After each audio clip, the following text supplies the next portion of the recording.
Hello everyone, welcome back to our YouTube channel. NSP YouTube ಚಾನಲ್ಗೆ ನಿಮ್ಮೆಲ್ಲರಿಗೂ ಮತ್ತೊಮ್ಮೆ ಸ್ವಾಗತ. ಫ್ರೆಂಡ್ಸ್, ಇವತ್ತು ಶಿವರಾತ್ರಿ ಹಬ್ಬದ ದಿನ. ಮಕ್ಕಳಿಗೆಲ್ಲ ಸ್ಕೂಲ್ಗೆ ರಜೆ ಇತ್ತು, ಹಾಗಾಗಿ ಎಲ್ಲರೂ ನಮ್ಮ ಮನೆಗೆ ಬಂದಿದ್ದಾರೆ. 10 ಡೇಸಿಂದ ಅವ್ರಿಗೆ ರಜೆ ಇರಲಿಲ್ಲ, ಅಂದರೆ ಎಕ್ಸಾಮ್ ಇರೋದ್ರಿಂದ ಫುಲ್ಲು ಬ್ಯುಸಿ ಇದ್ದರು. ಯಾರು ಒಬ್ರನ್ನೊಬ್ರು ಹೊರಗಡೆ ಮೀಟ್ ಮಾಡಿರಲಿಲ್ಲ. ಹಾಗಾಗಿ ಇವತ್ತು ರಜೆ ಇತ್ತಲ್ಲ, ಹಾಗಾಗಿ ಎಲ್ಲರೂ ನಮ್ಮ ಮನೆಗೆ ಬಂದಿದ್ದಾರೆ.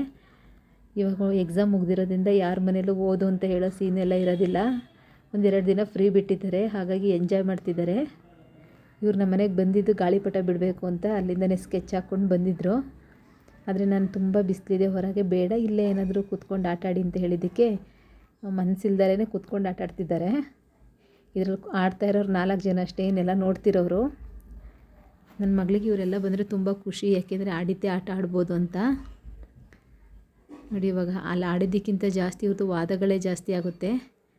4 ಜನ ಇದ್ದಾರೆ, ಅದರಲ್ಲಿ 4 ಜನ 4 ಗೇಮ್ ಹೇಳ್ತಾರೆ. ಇವ್ರು ಹೇಳಿದ್ದು ಅವ್ರಿಗೆ ಇಷ್ಟ ಆಗಲ್ಲ, ಕೊನೆಗೊಂದು ಜಗಳನೂ ಆಗೋಗುತ್ತೆ. ಇವ್ರಿಗೆ ನಾನು ವೀಡಿಯೋ ಮಾಡ್ತಿರೋದು ಗೊತ್ತಿರಲಿಲ್ಲ, ಹಾಗಾಗಿ ಇಲ್ಲಿ ಜಗಳ ಆಡ್ತಾಯಿದ್ರು. ಅಂದ್ರೇನು ಹೊಡೆದಾಡಲ್ಲ, ಹಾಗೆ ಸುಮ್ಮನೆ ತಮಾಷೆಗೆ ವಾದ ಎಲ್ಲ ಮಾಡ್ತಾಯಿರ್ತಾರೆ ಅಷ್ಟೇ.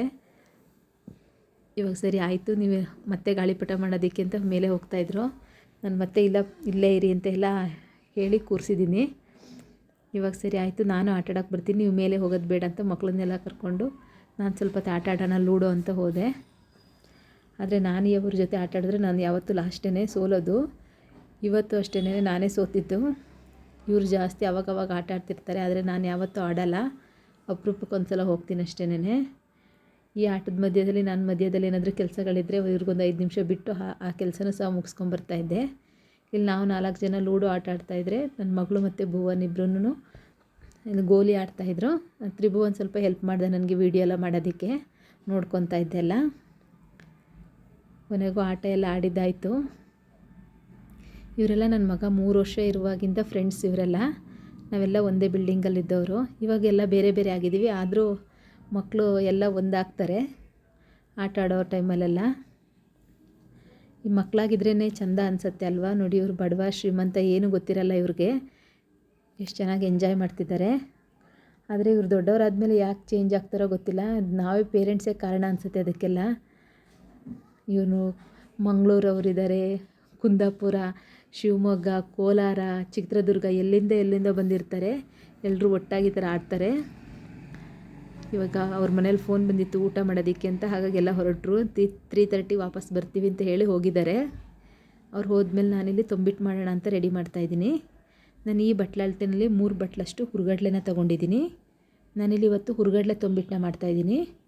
ಅದಕ್ಕೆ 2 ಬಟ್ಲಷ್ಟು ಬೆಲ್ಲ ತೊಗೊಂಡಿದ್ದೀನಿ. 3 ಬಟ್ಲು ಹುರ್ಗಡ್ಲೆಗೆ 2 ಬಟ್ಲಷ್ಟು ಬೆಲ್ಲ ತೊಗೊಂಡಿದ್ದೀನಿ. ನೀವು ಸ್ವಲ್ಪ ಸ್ವೀಟ್ ಕಮ್ಮಿ ಇರಲಿ ಅನ್ನೋರು ಇನ್ನೂ ಸ್ವಲ್ಪ ಕಮ್ಮಿ ಮಾಡ್ಕೊಳ್ಳಿ ಇದರಲ್ಲಿ. ಅದಕ್ಕೆ ಒಂದು ಅರ್ಧ ಲೋಟದಷ್ಟು ನೀರು ಹಾಕಿ ಬೆಲ್ಲನ ಕರಗೋದಕ್ಕೆ ಬಿಡ್ತಾಯಿದ್ದೀನಿ. ಬೆಲ್ಲದಲ್ಲಿ ತುಂಬ ಕಸ ಧೂಳು ಎಲ್ಲ ಇರುತ್ತೆ, ಹಾಗಾಗಿ ಅದನ್ನು ಸೋಸ್ಕೋಬೇಕು. ಮತ್ತು ತಂಬಿಟ್ಟಿಗೆ ಹಾಗೆ ಬೆಲ್ಲನ ಸ್ವಲ್ಪ ಬಿಸಿ ಮಾಡಿ ಅದ್ರದ್ದು ಪಾಕ ಬರೋದು ಬೇಡ, ಕುದ್ಮೇಲೆ ಅದನ್ನು ಹಾಕ್ಕೋಬೇಕು. ತಣ್ಣಗಿರೋದು ಹಾಕಿದ್ರೆ ಚೆನ್ನಾಗಾಗಲ್ಲ. ಇವಾಗ ಅದನ್ನು ಕುದಿಯೋದಕ್ಕೆ ಇಡ್ತಾಯಿದ್ದೀನಿ, ಹಾಗೆ ಬೆಲ್ಲ ಕರಗತ್ತೆ ಅಷ್ಟರಲ್ಲಿ. ಇವಾಗ ಅದನ್ನು ನಾನು ಪಕ್ಕಕ್ಕೆ ಶಿಫ್ಟ್ ಮಾಡ್ಕೊಂಡಿದ್ದೀನಿ. ಇವಾಗ ಮೊದಲು ನೆಲಗಡಲೆ ಬೀಜ ಹುರ್ಕೊಬೇಕು. ನಾನಿಲ್ಲಿ 1 ಬಟ್ಲಷ್ಟು ನೆಲಗಡಲೆ ಬೀಜ ತೊಗೊಂಡಿದ್ದೀನಿ. 1 ಅಥವಾ 1.25 ಬಟ್ಲು ಆಗುತ್ತೆ ಅಷ್ಟೇ ಇದು. ನೀವು ಬೇಕಂದರೆ 2 ಬಟ್ಲು ಬೇಕಂದ್ರೂ ತೊಗೊಬೋದು. ಇದೇನು ಇಷ್ಟೇ ಹಾಕಬೇಕು ಅಷ್ಟೇ ಹಾಕಬೇಕು ಅಂತ ಏನಿಲ್ಲ. ನೀವು ಬೇಕಂದರೆ 2 ಬಟ್ಲು ನೆಲಗಡಲೆ ಬೀಜ 2 ಬಟ್ಲು ಹುರ್ಗಡ್ಲೆನೂ ಹಾಕೊಬೋದು, ಚೆನ್ನಾಗಾಗತ್ತೆ ರುಚಿ. ಇದನ್ನು ಸಿಮ್ಮಲ್ಲಿ ಇಟ್ಕೊಂಡು ಹುರ್ಕೊಳ್ಳಿ. ಉರಿ ಜಾಸ್ತಿ ಇಟ್ಕೊಂಡ್ರೆ ಬೇಗ ಕಪ್ಪಾಗಿಬಿಡುತ್ತೆ, ನೀಟಾಗಿ ಬೆಂದಿರಲ್ಲ, ಅಂದರೆ ಫ್ರೈ ಆಗಿರಲ್ಲ ಅದು. ಆವಾಗ ಹಲ್ಲಿಗೆಲ್ಲ ಅಂಟೋ ಥರ ಆಗುತ್ತೆ. ಅದಕ್ಕೋಸ್ಕರ ಸಿಮ್ಮಲ್ಲಿ ಇಟ್ಕೊಂಡು ನೀಟಾಗಿ ಹುರ್ಕೋಬೇಕು. ನೋಡಿ, ಇವಾಗ ಇದಾಗಿದೆ. ಇದನ್ನೊಂದು ಪ್ಲೇಟಲ್ಲಿ ಶಿಫ್ಟ್ ಮಾಡ್ಕೊತಾ ಇದ್ದೀನಿ. ಇದನ್ನೊಂದು 5 ನಿಮಿಷ ಆರೋದಕ್ಕೆ ಬಿಡಬೇಕು ಹಾಗೆ. ಆಮೇಲೆ ಇದ್ರದ್ದು ಸಿಪ್ಪೆ ಎಲ್ಲ ತೆಗೆದುಬಿಟ್ಟು ಇದನ್ನು 2 ಹೋಳು ಥರ ಮಾಡ್ಕೋಬೇಕಿದು. ಇವಾಗ ಇದು ಆರಲಿ. ನಾನು ಸ್ಟವ್ ಆಫ್ ಮಾಡ್ಕೊಂಡಿದ್ದೀನಿ. ಇವಾಗ ಇದಕ್ಕೆ ಒಂದು 3 ಬಟ್ಲಷ್ಟು ಎಳ್ಳನ್ನ ಹಾಕ್ಕೊತಾ ಇದ್ದೀನಿ. ಇದು ಕಪ್ಪು ಎಳ್ಳು ತೊಗೊಂಡಿದ್ದೀನಿ ನಾನು. ನೀವು ಬೇಕಂದರೆ ಬಿಳಿ ಎಳ್ಳು ತೊಗೊಬೋದು. ಆದರೆ ನಮ್ಮೂರಲ್ಲಿ ತಂಬಿಟ್ಟು ಮಾಡಬೇಕಾದ್ರೆ ಕಪ್ಪು ಬೆಲ್ಲ, ಕಪ್ಪು ಎಳ್ಳಲ್ಲಿ ಮಾಡ್ತಾರೆ, ಅದು ತುಂಬ ಚೆನ್ನಾಗಿರುತ್ತೆ ರುಚಿ. ಕಪ್ಪು ಬೆಲ್ಲ ಯೂಸ್ ಮಾಡಿದ್ರೆ ತುಂಬ ರುಚಿ ಇರುತ್ತೆ. ನಾನಿಲ್ಲಿ ಉಂಡೆ ಬೆಲ್ಲ ಬರುತ್ತಲ್ಲ ಅದು ತೊಗೊಂಡಿದ್ದೀನಿ. ಇದು ಕಬ್ಬಿಣದ ಬಾಣಲಿ ಆಗಿರೋದ್ರಿಂದ ಇದರಲ್ಲೇ ಸ್ವಲ್ಪ ಬಿಸಿ ಆಗುತ್ತೆ. ಇದರಲ್ಲೇ ಚಟಪಟ ಅನ್ನತ್ತೆ ಅನ್ನೋಸ್ಕರ ನಾನು ಸ್ಟವ್ ಹಚ್ಕೊಂಡಿಲ್ಲ. ಇವಾಗ ಇದನ್ನು ಅಷ್ಟೇ ಒಂದು ಪ್ಲೇಟಲ್ಲಿ ಶಿಫ್ಟ್ ಮಾಡಿಕೊಂಡು ಇದನ್ನು ಸಹ ಆರೋದಕ್ಕೆ ಬಿಡ್ತಾಯಿದ್ದೀನಿ. ಅದೇ ಎರಡದು ಆರಲಿ ಇದೊಂದು 5 ನಿಮಿಷ ಆಗುತ್ತೆ. ಅಷ್ಟರಲ್ಲಿ ನಾವಿಲ್ಲಿ ಪಾಕನ ಇನ್ನೊಂದು ಸಲ ಕುದಿಸ್ಕೊತಾ ಇದ್ದೀನಿ. ಇದು ಪಾಕ ಬರೋದು ಬೇಡ, ಬೆಲ್ಲ ಕರಗಿದ್ರೆ ಸಾಕಾಗತ್ತೆ. ಇದು ಸ್ವಲ್ಪ ಬೆಚ್ಚಗಿರಬೇಕು. ಇದು ತುಂಬಿಟ್ಟಿಗೆ ಕಲಸುವಾಗ ನೋಡಿ, ಸ್ವಲ್ಪ ಬೆಲ್ಲ ಕರಗೋದು ಬಾಕಿ ಇದೆ. ಹಾಗೇನೆ ನೀಟಾಗಿ ಕರಗಬೇಕಿದು. ನೀವಿಲ್ಲಿ ಕಪ್ಪು ಬೆಲ್ಲ ಯೂಸ್ ಮಾಡಿದ್ರೆ ತುಂಬ ಚೆನ್ನಾಗಿರುತ್ತೆ. ನಾನಿಲ್ಲಿ ಉಂಡೆ ಬೆಲ್ಲನ ಯೂಸ್ ಮಾಡಿದ್ದೀನಿ. ಕಪ್ಪು ಬೆಲ್ಲ ಸಿಕ್ಕಿದ್ರೆ ನೀವು ಕಪ್ಪು ಬೆಲ್ಲ ಯೂಸ್ ಮಾಡಿ. ಇಲ್ಲಿ ಬೆಂಗಳೂರಲ್ಲಿ ಕಪ್ಪು ಬೆಲ್ಲ ಅಷ್ಟು ಸಿಗಲ್ಲ, ಊರ ಸೈಡೆಲ್ಲ ಆದರೆ ಸಿಗತ್ತೆ. ಹಾಗಾಗಿ ನಾನಿಲ್ಲಿ ಉಂಡೆ ಬೆಲ್ಲನೇ ಹಾಕ್ತಾಯಿದ್ದೀನಿ. ಇದು ಸ್ವಲ್ಪ ಕುದೀಲಿ. ಇದಕ್ಕೇನು ಪಾಕ ಬರಬೇಕಂತಿಲ್ಲ. ನೋಡಿ, ಕಪ್ಪು ಬೆಲ್ಲ ಈ ಥರ ಇರುತ್ತೆ. ನಾನು ಊರಿಂದ ತೊಗೊಂಬಂದಿರೋದಿತ್ತು ಸ್ವಲ್ಪ, ಅಂದರೆ ಯಾಕೋ ಇದು ಸ್ವಲ್ಪ ಹುಳಿ ಸ್ಮೆಲ್ ಬರ್ತಾಯಿತ್ತು, ಅದಕ್ಕೋಸ್ಕರ ನಾನು ಇದನ್ನು ಹಾಕಿಲ್ಲ. ಅಚ್ಚು ಬೆಲ್ಲ ಅಂತಲೇ ಹೇಳ್ತಾರೆ ಇದಕ್ಕೆ ಊರ ಸೈಡಲ್ಲಿ. ಇವಾಗ ನೋಡಿದ್ದು ನೀಟಾಗಿ ಕುದೀತಾ ಬರ್ತಿದೆ. ಇವಾಗ ಇದನ್ನು ಒಂದು 5 ನಿಮಿಷ ತಣ್ಣಗಾಗೋದಕ್ಕೆ ಬಿಡಬೇಕು.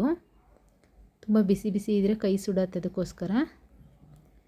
ಇವಾಗ ನಾನಿಲ್ಲಿ ಏಲಕ್ಕಿ ತೊಗೊಂಡಿದ್ದೀನಿ. ಒಂದು 4ರಿಂದ ಒಂದು 5 ಏಲಕ್ಕಿ ಸಿಪ್ಪೆ ಬಿಡಿಸಿ ಮಿಕ್ಸಿ ಜಾರಲ್ಲಿ ಹಾಕ್ಕೊತಾ ಇದ್ದೀನಿ. ಇವಾಗ ಇದಕ್ಕೆ ಹುರ್ಗಡ್ಲೆನ ಹಾಕ್ಕೊತಾ ಇದ್ದೀನಿ. ಇಲ್ಲಿ 3 ಬಟ್ಲಷ್ಟು ಹುರ್ಗಡ್ಲೆನ ತೊಗೊಂಡಿದ್ದೀನಿ. ನೀವೇನಾದರೂ ಜಾಸ್ತಿ ತೊಗೊತೀರಾ ಅಂತಂದರೆ ಇದ್ರದ್ದು ಕಡಲೆ ಬೀಜನೂ ಎಕ್ಸ್ಟ್ರಾ ತೊಗೊಳ್ಳಿ, ಮತ್ತು ಎಳ್ಳು ಅಷ್ಟೇ ಎಕ್ಸ್ಟ್ರಾ ತೊಗೊಳ್ಳಿ. ನಾನು ಎಳ್ಳು 3 ಟೇಬಲ್ ಸ್ಪೂನಷ್ಟು ತೊಗೊಂಡಿದ್ದೀನಿ ಅಷ್ಟೇ. ಇವಾಗ ಇದಕ್ಕೆ ನೀಟಾಗಿ ಫೈನ್ ಪೇಸ್ಟ್ ಪೌಡರ್ ಮಾಡ್ಕೋಬೇಕಿದು. ನೋಡಿ, ಇಷ್ಟಾದರೆ ಸಾಕಾಗತ್ತೆ. ಇದನ್ನು ಒಂದು ಪಾತ್ರೆಗೆ ಶಿಫ್ಟ್ ಮಾಡ್ಕೊತಿದ್ದೀನಿ.